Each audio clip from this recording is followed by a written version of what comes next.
দুর্বল শরীর না, যাদেরকে নেতা আছেন দেখবেন নেতার ভিতরে কোরআনের আদর্শ আছে। যেহেতু আমরা মুসলমান ঠিক না, একই হিন্দু আছে, সম্মানিত হাজির শিবির নিয়ে আলোচনা করতে গেলে অনেক সময় লাগে। আমার আজকের আলোচনা বিষয় কি? ইমাম আহমেদ 2 নম্বর পয়েন্ট বলছে, আল্লাহ পাক বলেন, আমি আর বান্দার মাঝখানে যদি কোনো বান্দা মানতাম হয় ইমামে নষ্ট হয়ে যাচ্ছে। কারণ আমি ওকে যে ব্যক্তি তাকে আমি ওকে তাকে সারা দিয়ে দেবো। আমাকে যদি কোনো বান্দা থাকে আমি ওই বান্দার তাকে সারা দিয়ে দেবো। কথা কার? আদকুরুনি আদকুরুকুম ওয়াশকুরুনি ওয়ালা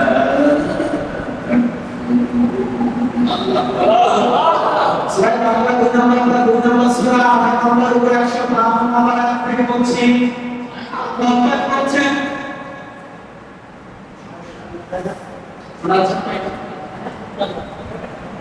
আমি বুঝলাম এটা বেস্ট আছে নাকি এটা বাকি দেবে বাকি ভালো আচ্ছা ঠিক আছে।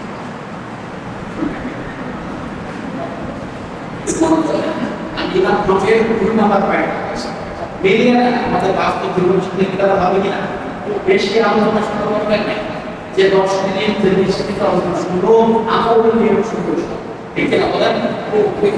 ইমাম আহমেদ 2 নম্বর পয়েন্টে আল্লাহ পাক বলেন, আমার বান্দার মাঝখানে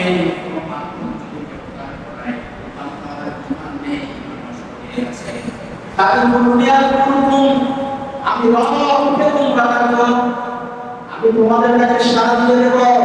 অশুকরনি ওয়ালা তাকুনু, অবতার বান্দা আমার সাথে আক্রমণ করিও না। আক্রমণ করতে নিষেধ করেছেন কে? আল্লাহ নিষেধ করেছেন।